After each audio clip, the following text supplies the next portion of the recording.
WhatsApp everyday, welcome back to another new video. आज के इस वीडियो में हम लोग वन पीस के एपिसोड नंबर 63 को हिंदी में एक्सप्लेन करने वाले हैं। तो अभी और ज़्यादा टाइम वेस्ट ना करते आज के इस वीडियो को स्टार्ट करते हैं इस इंट्रो के बाद। I love everything.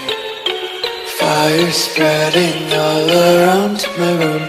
My world's so bright, it's hard to breathe, but that's alright. Hush.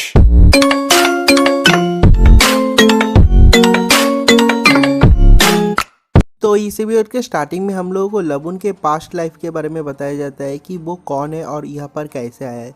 तो जो ओल्ड मैन है वो कहता है कि मैं इस लाइट हाउस का गार्ड था।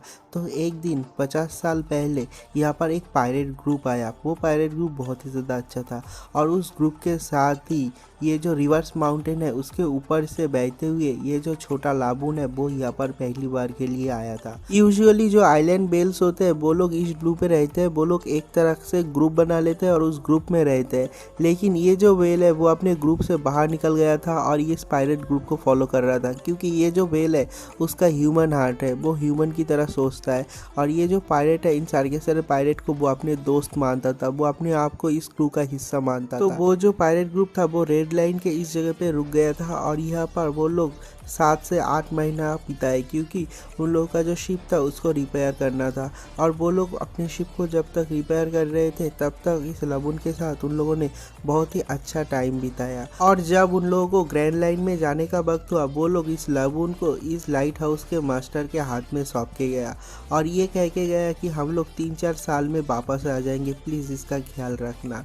और लबून को भी बहुत ज़्यादा समझाता है लेकिन लबून समझना नहीं चाहता। तो वो लोग कहते हैं कि ग्रैंड लाइन बहुत ही ज़्यादा डेंजरस जगह है, हम लोग तुम्हें वहाँ पर लेके नहीं जा सकते, तुम बस यहीं पर ही वेट करो, हम लोग वापस आएंगे और तुमसे मिलेंगे, श्योर मिलेंगे। और ये वाला सीन भी यहीं पर कट हो जाता है, वो लोग यहाँ से चले जाते हैं। और उसके बाद 50 साल हो जाते हैं, लबून यहीं पर ही वेट कर रहा है। और उसके अगले ही सीन में हम लोग देखते हैं कि सब लोग एक चैनल से होते हुए बाहर की तरफ आ रहे हैं।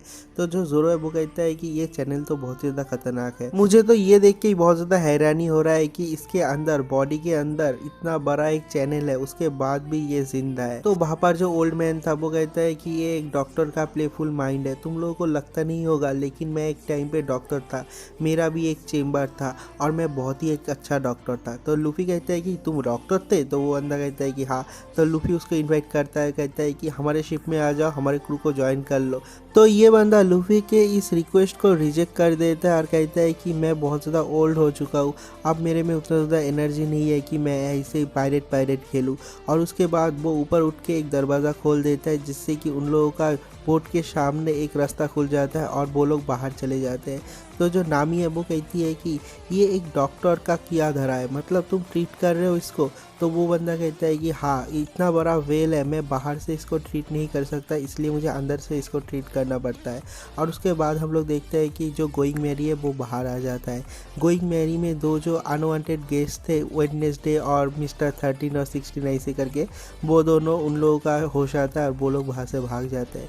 उसके अगले सीन में हम लोग उसब को देखते हैं। उसब कहता है कि ये जो पायरेट है वो लोग कितना वेट कराएंगे लबून को, 50 साल। तो जो सांजी है वो कहता है कि पागल मत बन, वो लोग वेट नहीं कर रहे, ये ग्रैंड लाइन है, वो लोग जिंदा ही नहीं है, सारे के सारे लोग मर चुके हैं, वो पायरेट ग्रुप कभी भी वापस नहीं आने वाला है। तो जो उसब पे वो आता है, आने के बाद सांजी को स्क्रॉल करने लग जाता है और कहता है कि ऐसा होपलेस मत बन, वो जो वेल है वो 50 साल से अपने दोस्तों का वेट कर रहा है, तुम लोग ऐसे क्यों बोल रहे हो, हम लोगों को तो पता भी नहीं। और उसके बाद उस ओल्ड आदमी को पूछता है तो वो लाइट हाउस का जो गार्ड है वो कहता है कि नहीं, मैंने अपने रिलायबल सोर्स से ये खबर लगाया कि वो लोग जो है वो लोग ग्रैंड लाइन से भाग चुके हैं, क्योंकि ग्रैंड लाइन एक बहुत ही डेंजरस जगह है। तो जो सांजी है वो कहता है कि वो लोग अपने आप को बचाने के लिए इस वेल को यहाँ पर छोड़ के गए। तो जो नामी है वो कहती है कि क्या वो लोग कामबेल से होते हुए बाहर चले गए ग्रैंड लाइन से? तो वहाँ पर जो ओल्ड आदमी है वो कहता है कि इससे फ़र्क नहीं पड़ता, अगर वो लोग ज़िंदा भी रहे वो लोग यहाँ पर नहीं आएंगे। तो जो नामी है वो कहती है कि आपको अगर पता है तो आप लबून को क्यों नहीं बोले इस सच्चाई के बारे में, अगर आप इस सच्चाई के बारे में बता दो तो शायद कुछ चेंज हो सकता है।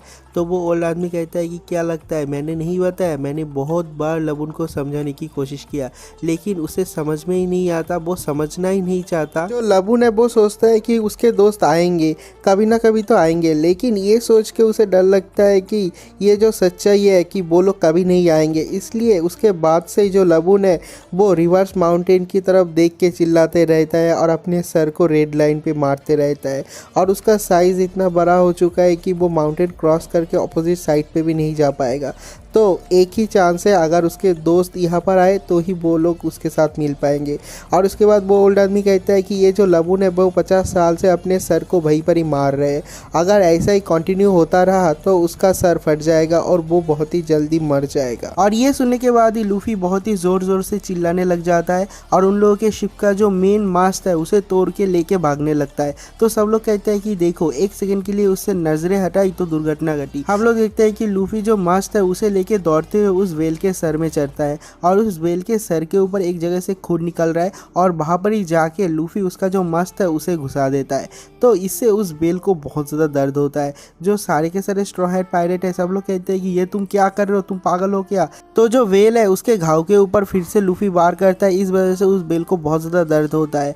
और उसके बाद हम लोग देखते हैं कि जो लगून है वो दर्द के मारे ऊपर की तरफ कूदता है और कूद के अपने सर को लूफी को लेके वो रेड लाइन के दीवार पे दे मारता है। तो वहाँ पर जो ओल्ड मैन है वो चिल्लाता है और कहता है कि बच्चे तू मर तो नहीं गया। जो सांजी है वो कहता है कि नहीं, वो इतनी आसानी से नहीं मरेगा, वो रबर मैन है। और उसके बाद हम लोग देखते हैं कि लगून के साथ लूफी का फाइट स्टार्ट हो जाता है। जो लगून है वो अपने पूंछ से लूफी को मारता है, लूफी भी अपने हाथ से उस लगून की आंखों में मारता है। दोनों एक दूसरे को पेलते रहते हैं और थोड़ी देर तक फाइट करने के बाद जो सारे के सारे लोग हैं सब लोग कहते हैं कि तुम लोग कर क्या रहे हो, तुम लोग फाइट क्यों कर रहे हो। और उसके बाद देखते हैं कि जो लगून है वो दूर से पूरी तेजी से आ रहा था लूफी को वार करने के लिए। तो लूफी लगून को रोक देता और कहता है कि रुको, ये एक ड्रॉ है, ये जो मैच है एक ड्रॉ है, हम लोग और फाइट नहीं करेंगे।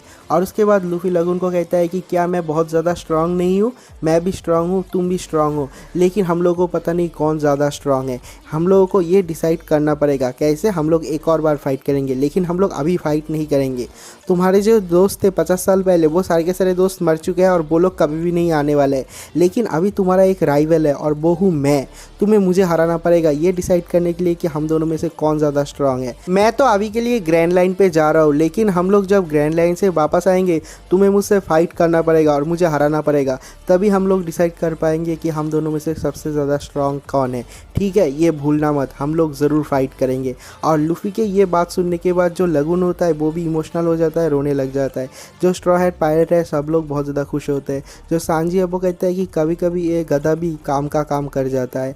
जो ओल्ड मैन है वो भी बहुत ज़्यादा खुश होता है। तो उसके अगले सीन में हम लोग लूफी को देखते हैं, वो लगून के सर में जहाँ पर बहुत सारे चोटें हैं वहाँ पर स्ट्रॉ हैट पायरेट का लोगो बना देता है और कहता है कि ये जो लोगो है वही हमारा फाइट का सिंबल है, इसे तोड़ना मत, इस सिंबल को रेड लाइन पे अपना सर मार मार के नष्ट मत कर देना, ठीक है। तो लगून समझ जाता है, वो कहता है कि नहीं, मैं रेड लाइन पे अपना सर नहीं मारूंगा, क्योंकि लूफी के बात को लगून समझता है और लगून के बात को भी लूफी समझता है। लूफी में कुछ तो अलग है, कुछ तो स्पेशल है। और उसके बाद हम लोग देखते हैं कि लूफी को उसके बोट में कुछ मिलता है, वो एक लॉक पोज है जो कि वो बंदे जो आए थे वो लोग वहाँ पर फेंक के गए। उसके अगले ही सीन में हम लोग देखते हैं कि जो सांजी है वो खाना बना रहा है और दूसरी तरफ पे नामी अपना मैप लेके बैठ गई है। तो नामी बहुत ज़ोर से चिल्लाती है और कहती है कि मेरा जो कंपास है वो ख़राब हो चुका है, वो काम नहीं कर रहा, वो चारों तरफ घूम रहा है। तो वहाँ पर जो ओल्ड मैन है वो कहता है कि लगता है तुम लोगों को कोई भी नॉलेज नहीं है, बिना नॉलेज के बिना सोचे समझे तुम लोग ग्रैंड लाइन पे आ गए हो, क्या तुम लोग मरना चाहते हो। और उसके बाद वो ओल्ड आदमी कहता है कि तुम्हारा जो कंपास है वो टूटा नहीं है, वो नष्ट नहीं है, वो बिल्कुल ही ठीक है, लेकिन यहाँ पर बहुत सारे मैग्नेटिक फील्ड होते हैं, इसलिए यहाँ पर नॉर्मल कंपास काम नहीं आता, यहाँ पर तुमको चाहिए एक लॉक पोल। तो जो नामी है वो कहती है कि मैंने तो लॉक पोल के बारे में कभी भी नहीं सुना ना देखा है। तो वो जो बंदा है वो कहता है कि लॉक पोल नॉर्मल कंपास से थोड़ा सा अलग होता है, यहाँ पर जो मैग्नेटिक फील्ड होता है उसे पहचान के एक आइलैंड से दूसरे आइलैंड पे ले जाता है लॉक पोल। तो जो लूफी है वो कहता है कि क्या लॉक पोल के ऊपर गोल एक कांच होता है। तो वो बंदा कहता है कि हाँ। और उसके बाद लूफी दिखाता है, कहता है कि क्या ये लॉक पोल है। तो वो बंदा कहता है कि हाँ यही लॉक पोल है और इसे ही चाहिए तुम लोगों को ट्रैवल करने के लिए। और उसके बाद जो नामी है वो कहती है कि प्लीज़ आप थोड़ी देर रुक जाइए। और ये कहने के बाद लूफी को एक पंच करती है और कहती है कि तुम्हारे पास लॉक पोल कैसे आया। तो लूफी कहता है कि हमारे शिप में जो 2 बंदे थे उन लोगों से गिर गया शायद, मुझे मिला तो मैंने उठा लिया। तो जो नामी है वो कहती है कि तो ये लॉक पोल है। तो उसके बाद हम लोगों को ग्रैंड लाइन का एक ब्रीफ एक्सप्लेनेशन दिया जाता है, वहाँ पर समुद्र कैसे काम करता है ये भी कहा जाता है। यहाँ पर जो 2 आइलैंड है, एक आइलैंड दूसरे आइलैंड को खींचता खींचता है और इसी मैग्नेटिक फील्ड को काम पे लगाते हुए ये जो लॉक पोस्ट है वो काम करता है। मतलब तुम सीधा एक जगह पे से दूसरे जगह पे नहीं जा पाओगे, तुम एक आइलैंड से दूसरे आइलैंड पे जा पाओगे। और ऐसे अलग अलग 7 रूट है जो कि ये रिवर्स माउंटेन प्रोड्यूस करता है और इन 7 रूटों को अगर तुम फॉलो करोगे तो हर एक रूट आखिर में जाके रफटेल पे जाके ख़त्म होता है। और रफटेल वही लेजेंडरी आइलैंड है जहाँ पर वन पीस है। रफटेल एक बहुत ही खतरनाक प्लेस है, बहुत ही खतरनाक आइलैंड है और वहाँ पर बस एक ही क्रू जा पाया है, वो है गोल्डी रॉजर का crew, king of the pirate का क्रू। तो लूफी कहता है कि मुझे पता कैसे चलेगा जब तक मैं कोशिश नहीं करूँगा। और ये सुनने के बाद उस ओल्ड आदमी का दिमाग खुल जाता है। और तुम लोगों को शायद पता नहीं मैं, लेकिन यहाँ पर स्पॉइलर दे दूंगा, ये जो ओल्ड आदमी है वो गोल्डी रॉजर के क्रू का टीम का ही हिस्सा है। उसी टीम का एक पायरेट था। उस टीम में, गोल्डी रॉजर के टीम में ये जो बंदा था वो डॉक्टर था। तो उसके बाद हम लोग देखते हैं कि जो लूफी है वो सारा खाना खा जाता है। इस वजह से सांजी को बहुत ज़्यादा गुस्सा आ जाता है। तो सांजी लूफी को पेलता है और उन दोनों के मारपीट के वजह से नामी के हाथ में जो लॉक पोज होता है वो टूट जाता है। तो नामी को तो हद से ज़्यादा गुस्सा आ जाती है और वो दोनों को मार के समुंदर में फेंक देती है। लेकिन समुंदर में जब वो लोग डूबने ही वाला था, लगुन जाके उन्हें ऊपर ले आता है। लेकिन लगुन बस सांजी और लूफी को नहीं लाता, उसके साथ बाकी के दो जो गेस्ट थे, जो अनवांटेड लोग थे, एक वेडनेसडे और नंबर 13, उन दोनों को भी बाहर निकाल लेते हैं। और उसके बाद वो लोग पूछताछ करने लगते हैं, तुम लोग अभी तक गए क्यों नहीं, तुम लोग क्या चाहते हो। तो वो लोग कहते हैं कि हमारा जो बोट है वो नष्ट हो चुका है, प्लीज़ हम लोग को एक राइड दे दो, हम लोग को एक लिफ्ट दे दो। तो सब लोग कहते हैं कि नहीं, हम तुम लोगों को नहीं देंगे, तुम लोग हम लोगों को मारना चाहते थे, तुम लोग पहले उस वेल को भी मारना चाहते थे। और उसके बाद जो लूफी है वो कहता है कि ठीक है, तुम लोग जा सकते हो हमारे साथ। तो जो नामी है वो कहती है कि अगर तुम लोग जाना चाहते हो तो वो ठीक है, लेकिन हमारे पास जो लॉक पोस्ट था वो टूट चुका है। तो जो बंदा है वो कहता है कि चिल्ला के नामी के ऊपर, तुमने लॉक पोस्ट तोड़ दिया, अब हम लोग घर कैसे जाएंगे, क्या तुम गधे हो, ये सब कुछ बोल रहा होता है। थोड़ी देर पहले उन लोगों को पोलाइट से बात कर रहा था क्योंकि वो लोग लिफ्ट देने वाले। और उसके बाद नामी जो है वो कहती है कि लेकिन क्रोकस जो है, मतलब जो ओल्ड मैन है, उसने प्रॉमिस किया है कि वो उसका लॉक पोस्ट हम लोगों को दे देंगे। और उसके बाद हम लोग देखते हैं कि वो लोग फिर से पोलाइट हो जाते हैं और कहते हैं कि प्लीज़ हमको लिफ्ट दे दो। तो वो लोग कहते हैं कि जब हम लोग आइलैंड पे पहले पहुंचेंगे, सबसे पहले इस लड़की को हम लोग मार डालेंगे। और ये वाला सीन भी पर कट हो जाता है। उसके बाद जो ओल्ड मैन क्रोकस है वो कहता है लूफी को, अगर तुम विस्की पीक जा रहे हो तो वहाँ का जो रूट है वो तुम्हें पसंद भी नहीं हो सकता। तो लूफी कहता है कि अगर पसंद नहीं हुआ तो हम लोग फिर से इस आइलैंड पे आ जाएंगे और यहाँ से आके एक और दूसरा रूट चूज़ करेंगे। और ये कहने के बाद सब लोग सेल स्टार्ट कर देते हैं और वो लोग न्यू जर्नी पे चले जाते हैं इस लबून को बाय कह के। और उसके बाद हम लोग क्रोकस को देखते हैं, वो एक जगह पे बैठा हुआ है और वो कहता है कि शायद ऐसे एक बंदे के लिए हम लोग इतने दिन से वेट कर रहे थे, है ना रॉजर, मतलब गोल्डी रॉजर टीम का जो हिस्सा है। इसी लाइन से हम लोगों को पता चलता है। और हमारा जो स्ट्रॉ हेड क्रू है वो अभी विस्की पीक आइलैंड पे जा रहे हैं और इसी पॉइंट पे ये वाला एपिसोड भी खत्म हो जाता है। तो मिलते हैं एक और नई वीडियो के साथ, तब तक के लिए बाय बाय।